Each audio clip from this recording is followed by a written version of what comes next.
Hi everyone, this is Neha Adhikari with you all again. I know आप approximately काफ़ी सारी videos देख चुके हो इस एक टॉपिक पे, बट ये टॉपिक एक्चुअली काफ़ी important है.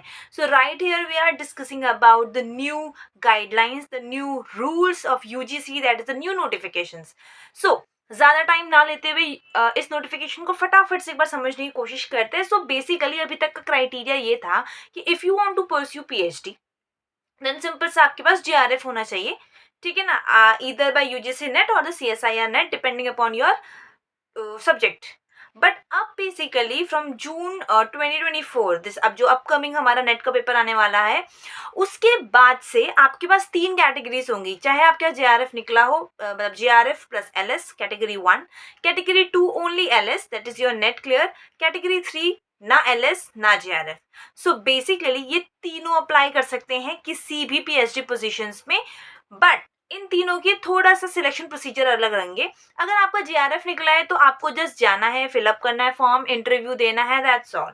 मतलब that's basically depending upon your interview completely.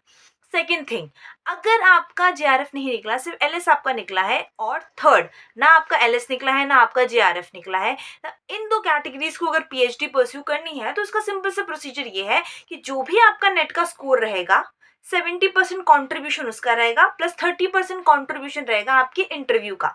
मतलब मेरिट बेस बनेगी आपकी स्कोर कार्ड और आपके इंटरव्यू की for the category 2 and category 3.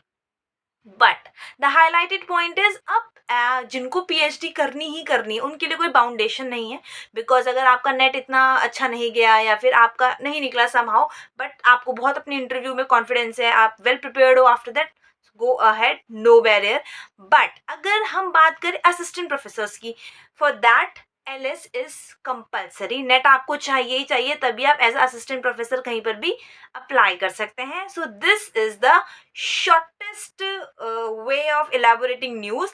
But the one thing you keep in mind is that whatever this score card, मतलब जो भी आपका स्कोर कार्ड आएगा नेट का, जिसमें आप PhD एनरोल करने के लिए एलिजिबल सिर्फ 1 साल तक है. फर्स्ट थिंग जो आपको समझनी है.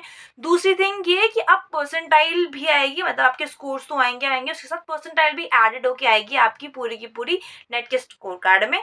सो या बहुत छोटा सा नोटिफिकेशन था, 2 मिनट में खत्म हो गया. Thank you so much.